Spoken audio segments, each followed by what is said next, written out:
안녕하세요. 영화 한 장 시원하게 말고 싶은 영화 한 장의 주인장입니다. 오늘 말해볼 영화는 더 존 오브 인트레스트입니다. 이 영화는 개봉하자마자 보고 그 후 재관람을 했던 영화입니다. 당황스럽고 무서운 사운드와 검정 스크린으로 시작해서 끝나는 영화. 한동안 어쩌면 평생 머릿속에 맴돌 영화 존 오브 인트레스트 한번 말아보겠습니다. 이 다음부터 존 오브 인트레스트의 스포일러가 있습니다. 영화를 아직 보시지 못한 분이거나 감상하고 보시고 싶은 분은 여기서 멈추고 영상을 다시 보시길 바랍니다. 이 영화는 검은 화면과 기이한 사운드를 오랫동안 보여주면서 시작합니다. 그러다가 기이하고 찌르는 듯한 사운드에 자연의 소리인 새소리가 나오면서 불쾌하고 무섭기만 한 사운드에서 그나마 평화로운 부분들을 들을 수 있었습니다. 그리고 첫 번째 장면이 드러나는데 그것은 어떤 가족이 계곡에서 나들이를 하고 집으로 돌아가는 모습입니다. 아주 평화롭고 화사한 느낌마저 듭니다. 이 가족들은 집으로 들어가고 그 집에서 일상을 보냅니다. 아버지의 생일 파티도 열고 집 마당에 있는 수영장에서 사람들을 모아 풀파티도 엽니다. 하지만 이때 문제가 생깁니다. 아버지가 다른 곳으로 배정을 받게 되면서 가족이 해체되는 것입니다. 아버지는 가족들과 함께 가고 싶은 입장이지만 어머니가 이를 반대하면서 지금까지 읽어왔던 3일 터전을 떠날 수 없다며 아버지 혼자만 가도록 합니다. 어머니도 슬프지만 이 집을 포기할 수 없는 것 같습니다. 아버지는 혼자서 다른 지역으로 이동하여 잠시 떨어져 살지만 능력을 인정받아 다시 아우슈비츠로 돌아오는 것으로 영화는 화면을 감춥니다. 그 뒤 처음과 같이 검은 화면과 기이하고 찌르고 불쾌하게 계속 올라가는 사운드를 들려주며 영화가 마무리됩니다. 앞에서 소개한 영화의 줄거리만 보자면 기이한 앞과 뒤의 사운드와 검은 화면 말고는 이상할 것이 없는 영화입니다. 다만 이 영화의 배경을 알아야만 기이한 아이러니에서 오는 불쾌한 진실을 마주할 수 있습니다. 영화의 배경은 앞에서도 언급한 악명 높은 아우슈비츠 수용소입니다. 아우슈비츠 수용소는 3개가 있고 그중 1개의 수용소는 학살만을 전담하고 있습니다. 이 수용소를 총괄하는 사람이 회스 대령입니다. 회스 대령은 앞에서와 같이 지극히 평범한 일상을 보냅니다. 하지만 여기서 크나큰 부조화가 관객의 머릿속에서 일어납니다. 바로 회스가 평범하게 살고 있는 곳이 아우슈비츠, 즉 유대인들의 학살이 일어나는 곳 바로 옆이라는 점입니다. 좀 떨어진 옆도 아니고 담장 하나를 경계로 나누어 살면서 담장 밖에서 삶을 영위하고 있습니다. 이런 일상을 평범함과 그렇지 못한 사운드 중간중간을 생각해보면 섬뜩해지는 지점들이 곳곳에 배치되어 있습니다. 이는 평범해 보이는 일상을 살아가기 위해서 누군가 어디에서 희생을 하고 있다는 것을 보여주려는 감독의 의도인 것 같습니다. 여기서 누군가는 유대인, 어디서는 아우슈비츠와 회스의 집이 되겠네요. 좀 더 톱파봅시다. 영화 초반부에 이상하리만치 카메라를 가리고 있는 흰색 천이 있습니다. 빨래를 넣는 장면인데 의도적으로 큰 비중을 차지하며 가리고 있습니다. 이는 감독이 보이는 것이 다가 아니라 이렇게 일상에서 가려져 있는 부분이 있다라는 것을 말해주는 것 같았습니다. 이를 증명이라도 하듯 영화 곳곳에서 의도적으로 유대인들이 카메라 앞을 쓱쓱 지나가는 것을 확인할 수 있습니다. 이는 회스 가족의 삶이 유대인들의 희생에서 비롯한다는 것을 의미합니다. 또 이를 보여주는 것은 모피코트 장면과 독일인 3명 아줌마의 대화입니다. 일단 모피코트 장면을 살펴보자면 어떤 람누한 일꾼이 당연히 유대인일 것입니다. 흰 포대자루를 들고 옵니다. 이 안에는 깨끗해 보이는 옷들이 있고 회스 부인은 집에서 일하는 하인들에게 하나씩만 가지라고 허락합니다. 그리고 따로 빼둔 모피코트를 입어보려 2층으로 갑니다. 거울 앞에서 입어보고 실루엣을 살펴보다가 손이 주머니 안으로 들어가게 되는데 거기에서 사용한 립스틱이 나옵니다. 이는 이 모피코트와 앞에서의 옷들이 유대인들에게서 착취당한 산물이라고 볼 수 있습니다. 다음으로 독일인 3명의 아줌마의 대화를 보자면 대략적인 대화 내용은 다음과 같습니다. 이번에 마을에 새로운 사람이 왔었어. 그 사람이 내 원피스를 어디서 샀냐고 물어보길래 내가 캐나다에서 가져왔다고 그랬지. 그러더니 그 사람이 어머, 이 전쟁통에서 캐나다를 다녀올 수 있었어요? 정말 놀랍군요. 하는 거야. 아참, 이 커다란 다이아몬드는 치약에서 발견했어. 원래 머리가 좋은 사람들이었잖아. 그래서 다음부터는 치약을 더 가져오라고 명령했지. 정확하지는 않지만 이런 내용의 대화입니다. 또 알게 되는 내용은 유대인들이 얼마나 자연스럽게 이 집에서 노동하고 있는지 회스가 자연스럽게 효율적으로 학살을 자행한다는 것입니다. 회스가 아우슈비츠에서 집으로 기술자들과 함께 들어갈 때 회스만 현관 앞에 자신의 장화를 벗어놓습니다. 모두가 집에 들어가고 어디에 있는 줄도 몰랐던 남자 유대인이 나와서 회스 장화에 묻어있는 피를 지웁니다.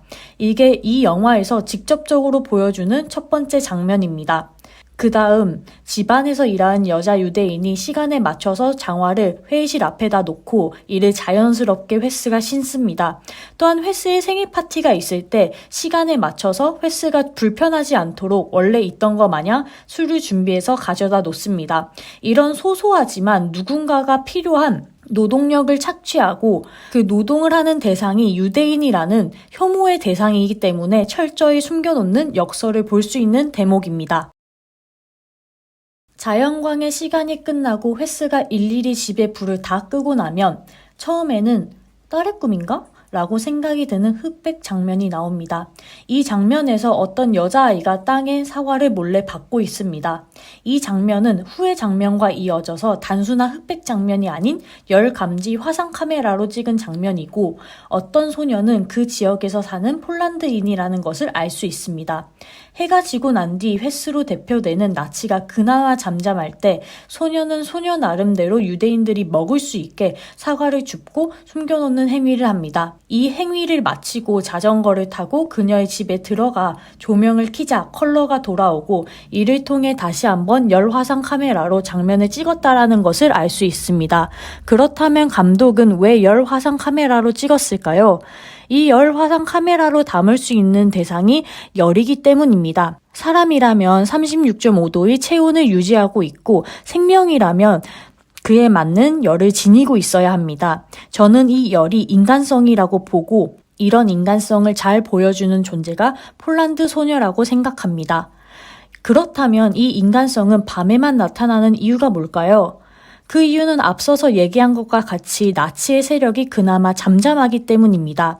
이 소녀는 집으로 돌아와서 저녁을 먹습니다. 이때 재의 냄새가 창문을 타고 넘어와 빨래를 급하게 거두는 모습을 비춥니다. 이 재의 의미는 그 누구보다 사람들이 알고 있겠죠. 이 폴란드 소녀는 피아노 연주를 하는데 이때 가사는 나오지 않지만 자막으로 가사가 나오면서 마치 소리로는 들을 수 있지만 말을 할 수 없는 처지라는 것을 보여주는 것 같았습니다. 여기까지가 낮의 스토리와 숨겨져 있는 스토리 그리고 밤의 스토리입니다. 이를 바탕으로 영화를 좀 더 알아보겠습니다. 영화 안에 나오는 등장인물을 두 가지 유형으로 나눈다면 어른과 아이로 크게 나눌 수 있습니다. 여기서 어른은 회스 부인, 회스 부인의 어머니 정도일 것이고 아이는 회스의 첫째 아들, 두 번째 딸, 세 번째 딸, 네 번째 아들, 막내딸이 되겠습니다. 어른들은 악의 행위에 익숙합니다. 대표적인 사람은 누가 뭐래도 회스죠. 회스는 누구보다 효율적으로 유대인을 학살하려는 사람입니다. 그를 위해서 학살 기계를 승인합니다. 마주보고 있는 방에서 한쪽에서는 사람이 죽고 다른 한쪽에서는 그 시체를 소각하는 기계입니다. 부인 또한 악의 행위에 익숙합니다. 겉보기에는 사용인들에게 옷을 나누어 주는 등 친절하게 보이지만 그것은 유대인들이 비위를 잘 맞췄기 때문이라고 생각합니다. 그녀가 기분이 나쁘거나 자신 마음대로 일이 풀리지 않을 때는 서슴지 않고 유대인 사용인들을 죄로 만들어버리겠다라며 위협합니다. 이때 조금 결이 다른 사람이 등장합니다. 바로 회스 부인의 엄마입니다. 부인의 엄마가 등장하면서 회스 부인은 집을 자랑합니다. 이야기를 들어보면 회스 부인의 가족은 그렇게 잘 살지 못했고 부인의 엄마는 유대인 가족에서 가사 일을 한 것 같습니다. 이때 카메라가 비춰주는 게 흥미롭습니다. 회스 부인과 그녀의 엄마가 정원에 대해서 칭찬하고 기뻐할 때는 그 뒤에 배경이 되는 벽을 같이 보여줍니다. 마치 이 아름다운 정원이 어디에 있는지 누구의 희생으로 만들어진 것인지 말하는 것 같습니다. 흥미롭게도 인물들이 벽에 대해서 직접적으로 말할 때는 벽을 보여주지 않고 인물들만 비춘다는 점입니다. 이는 벽을 보여주지 않음으로써 자연스럽게 벽에 대해서 상상하게 되도록 그 너머조차 생각하게 되도록 만듭니다. 횟스 부인의 엄마는 정원과 집이 아름답다면서 딸을 칭찬합니다. 딸은 여기에 있는 사람들이 자신을 아우슈비츠의 영화음으로 부른다면서 웃습니다. 그 모습이 꽤나 소름 끼칩니다. 횟스 가족들과는 다르게 부인의 엄마는 잠을 이루지 못합니다. 이는 밤에 커튼을 젖혀서 소각장을 바라보는 것으로 나타납니다. 따라서 엄마는 딸에게 편지만 남겨두고 떠나게 됩니다. 이 행위는 수용소의 참상을 직접 눈으로 확인하니 끔찍함을 느껴서 인간성이 발휘된 것이 아니라 아름답더라도 굳이 이런 공간에서 자고 싶지 않다라는 심리가 맞는 것 같습니다. 현대사회에서도 원전은 에너지 생산에 필요하지만 우리 지역에 들어오는 것을 반대하는 것처럼 굳이 소각장 옆에서 자고 싶지 않은 것입니다. 이런 생각의 밑바탕에는 유대인 학살의 참상의 동정이 아닌 이미 익숙해서 그것을 학살로도 취급하지 않고 그저 제가 싫어서 피해버린 것과 같습니다. 어른들의 악의 행위에 대한 결과와 아이들이 물들어버린 악의 결과는 다릅니다. 횟스 가족은 아이가 5명이나 있습니다. 첫째 아들, 둘째, 셋째 딸, 넷째 아들, 막내는 아직 유아인 딸입니다. 현재는 막내딸만이 생존해 있다고 합니다. 주목해야 될 것은 막내딸을 제외한 아이들입니다. 아이들도 일상을 보냅니다. 아침을 먹고 학교를 가고 잠도 자고 겉보기에는 멀쩡해 보이지만 아이들은 악에 물들어 피해를 보고 있습니다. 딸은 목류병을 겪어 밤에 여기저기에서 발견됩니다. 큰아들은 금리를 모으는 취미가 있고 작은 아들은 수용자들의 소리와 총소리를 내며 북을 칩니다. 또한 사과를 가지고 싸운 유대인들이 처형당할 때 다시는 걸리지 마 라고 말하는 것을 보면 아이들도 나쁘다라는 것은 알고 있습니다. 하지만 죽음과 인간의 존엄에 미숙하기 때문에 얼마나 심각한 일인지 모릅니다. 이를 보여주는 것이 형이 동생을 온실에 넣고 가스 소리를 내는 것입니다.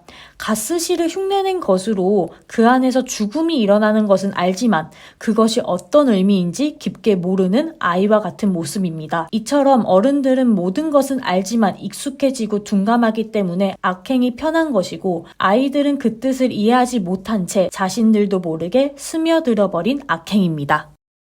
어른들의 악의 행위에 대한 결과와 아이들이 물들어버린 악의 행위의 결과는 다릅니다. 그 이유는 모두가 알다시피 생각 깊이 차이일 것입니다. 인간은 살아가면서 생각을 하게 됩니다. 이는 시간의 지남에 따라서, 즉 나이가 듦에 따라서 진해집니다. 따라서 현대사회에서는 어린이보다 청소년을, 청소년보다는 어른에게 더 큰 책임의 대상으로 봅니다. 또 올바른 생각을 했냐 혹은 생각의 유무에 따라서도 책임이 달라집니다. 이를 영화에 적용시켜서 이들의 말로를 살펴보자면 횟스는 전후 도망쳐서 정원사로 일하다가 발각되어 아우슈비츠에서 생을 마감합니다. 하지만 횟스 부인은 자신은 관련 없는 일이라며 자신은 전업주부라고 주장하여 벌을 받지 않았습니다. 아이들은 당연하게도 벌을 받지 않았습니다. 그 당시에는 미성숙한 존재였으니까요. 하지만 어른들은 다릅니다. 어른들의 책임은 가중이 되어 커집니다. 이는 다음에서 살펴보겠습니다. 여러분들은 악의 평범성 익히 들어봤을 것입니다. 그래도 간단하게 소개해 보겠습니다. 유대인 정치 철학자 한나 아렌트가 주장한 개념입니다. 악은 특별한 곳에서 나온 것이 아니라 평범한 곳에서 얼마든지 나온다는 것입니다. 이는 그녀의 저서인 예루살렘의 아이히만에서 자세히 읽을 수 있습니다. 저는 이 책을 추천드립니다. 혹시 철학에 관심이 많으시면 한번 읽어보시길 바랍니다. 이 개념을 영화 속의 어른들에게 적용하려면 횟스는 사실 공무원입니다. 군인이니 당연한 이야기입니다. 따라서 상관의 명령에 복종하는 것은 당연하고 그의 직업 윤리에도 연관이 있습니다. 하지만 생각해봅시다. 여러분과 제가 군인이고 상관은 승리 확률이 0.001%의 작전을 수행하라고 하면 기꺼이 죽으러 갈 수 있을까요? 아무리 군인이라고 해도 너무 무모합니다. 다시 생각해 주십시오. 여기에는 이런 사정이 있기 때문에 작전이 성공한 확률은 0에 가깝습니다. 라고 피력할 것입니다. 이는 직업 윤리를 배워 개발한 걸까요? 저는 아니라고 생각합니다. 인간의 목숨은 소중합니다. 그 누구라도 알고 있고 따라서 살인죄는 어디에서든지 가장 무겁게 처리되는 죄목입니다. 따라서 확률이 0에 수렴하는 일에 아무리 군인이라도 목숨을 버릴 순 없습니다. 이는 전력 손실과 관련이 있어서 국가적으로 봤을 때도 큰 손해입니다. 따라서 작전을 바꾸는 것이 현명합니다. 하지만 횟수와 나치 일당들은 생각을 한 걸 했을까요? 국가 단위로 체계적이게 한 인종을 학살하려면 톱니바퀴가 맞닿는 듯이 일을 해야 됩니다. 이때 톱니바퀴 하나하나가 자기 주장을 하고 나선다면 어떻게 될까요? 당연히 연속적인 움직임은 멈추게 되고 행위는 멈출 것입니다. 혹자는 이렇게 주장할 수도 있습니다. 히틀러라는 미친놈이 주도해서 홀로코스트를 일으켰다. 나머지 독일인은 잘못이 없다. 하지만 저의 생각은 조금 다릅니다. 다른 독일인들도 저마다 잘못이 조금씩 있습니다. 그 이유는 나치당이 집권하도록 만든 잘못이 있기 때문입니다. 사실 독일인들의 지지가 없었다면 나치가 집권할 수 있었을까요? 나치당은 독재가 아니었습니다. 그 당시에 민주적인 방법 중인 하나인 선거를 통해 선출된 정당한 당이었습니다. 따라서 모두가 생각하지 않은 채 행위하는 악에도 필요에 따라서 처벌이 가능하다는 것이 저의 입장입니다. 이것은 철학적 논제이기 때문에 답이 없고 그저 저의 생각일 뿐입니다. 이것이 맞다라고 말하는 것은 절대 아님을 알려드립니다. 저도 여러분들의 생각이 궁금합니다. 댓글로 알려주세요. 다음으로 횟수의 의미에 대해서 간단하게 짚고 넘어가겠습니다. 횟수는 패밀리 네임입니다. 한국어로 치면 김씨, 박씨 등의 성씨가 되겠네요. 따라서 이 영화에는 7명의 횟수가 존재합니다. 가족 구성을 보면 아빠, 엄마, 그리고 아이들 5명입니다. 앞서서 아이들에게 왜 책임을 물을 수 없는지는 설명해서 넘어가고 어른들, 즉 횟수 부부의 차례입니다. 횟수 부인은 가정주부라 주장하며 죄를 받지 않았습니다. 하지만 영화에서는 횟수 작전을 설명하면서 아내도 똑같이 횟수라는 것을 보여줍니다. 마지막 장면은 파티를 마친 횟수가 계단을 내려가는 장면입니다. 이때 횟수는 헛구역질을 하게 됩니다. 이 헛구역질의 의미는 제 생각에는 횟수가 대규모의 폴란드인을 학살하기 전에 마지막 인간성을 버리려는 행위인 것 같습니다. 하지만 헛구역질인 만큼 아무것도 그의 속에서 나오지 않습니다. 이는 이미 인간성이 그 안에 없기 때문에 아무것도 나오지 않는 것이다 라고 생각이 듭니다. 마지막으로 이 영화는 비단 제2차 세계대전의 홀로코스트에서만 적용할 수 있을까요? 현재 세계는 국가 간의 많은 갈등 상황이 벌어지고 있습니다. 우크라이나 러시아 전쟁, 이스라엘 하마스 전쟁, 각종 종교 분쟁, 난민 문제 등등 국가 이익, 종교의 신념, 생존 본능이라는 안대를 쓰고 선을 넘어버리는 것은 아주 쉬울 것입니다. 또한 저는 횟수 가족의 생각을 보면서 타인의 희생 없이 우리가 살아갈 수 있을까? 라는 생각이 들었습니다. 현대 사회에서는 아직까지도 블러드 다이아몬드라는 것이 존재하고 제3세계의 아이들은 조금이라도 돈을 벌기 위해서 노동력을 착취당하며 커피, 카카오, 수학 등에 이용됩니다. 또 우리가 먹는 식물, 동물들을 생각해보면 우리가 타고, 입고, 소비하는 것을 생각해보면 과연 타인의 정당한 희생만이 존재할까 생각이 듭니다. 이때까지 챕터를 나눠가며 영화를 살펴봤습니다. 저의 내피셜로 이루어진 내용이므로 사람들마다 생각이 다를 수 있습니다. 이를 참고해주세요. 곱씹으면 곱씹을수록 많은 사고를 하게 되는 영화 존 오브 인트레스트였습니다. 마지막으로 한 줄평과 잔점수로 마무리하겠습니다. 저의 한 줄평은 생각하지 않은 채 보게 되는 섬뜩한 일상의 비극입니다. 잔점수는 10잔 중 10잔 원샷을 드리며 영상을 마치겠습니다. 역대급으로 긴 영상이 탄생했네요. 여러분들의 구독과 댓글은 항상 저에게 큰 힘이 됩니다. 제발 구독 눌러주시고 댓글도 달아주세요. 그럼 안녕! 다음 영상에서 만나요.